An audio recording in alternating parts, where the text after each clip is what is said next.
Brooklynite, man. Born and raised in Borough Park, next neighborhood over.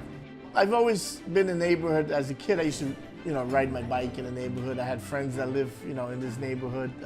So we used to pass through. It was part of our stomping grounds when we were kids. After building a few of the businesses in the neighborhood, I really started, meeting the new people in the neighborhood and listening to different stories.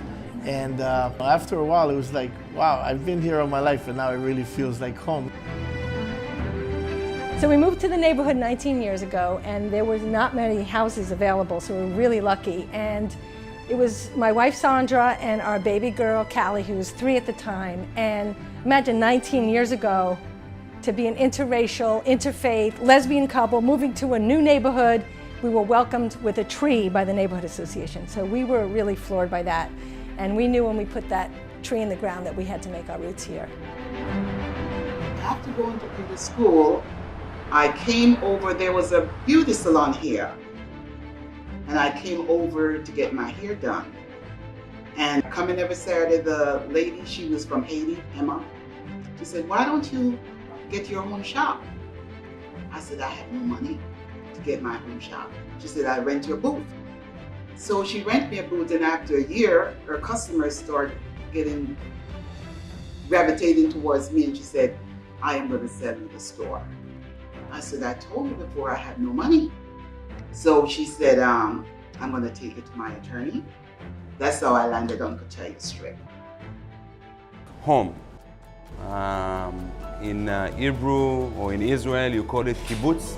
It's a, really small community that tied together in all the aspects of life, basically.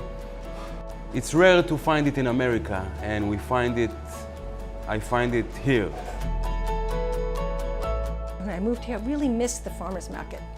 And I knew this was a great neighborhood for a farmer's market. Who would not want a farmer's market here? But there was this lawyer that worked for the mayor, and he was really against it.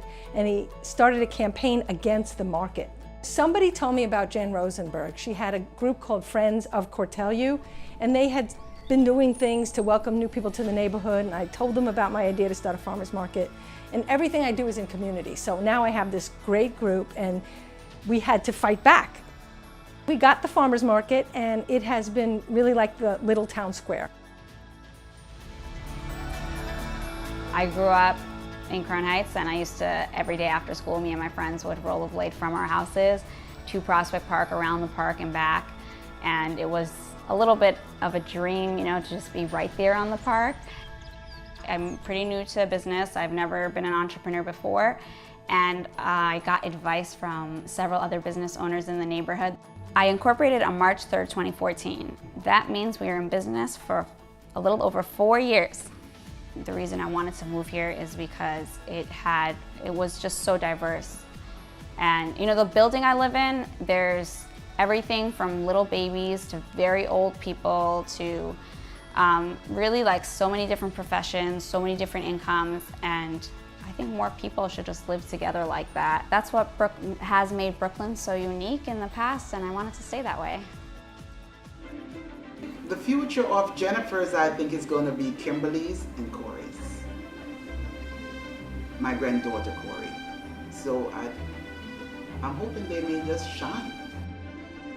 40-something years later, I'm still here. It definitely feels like home. Yeah.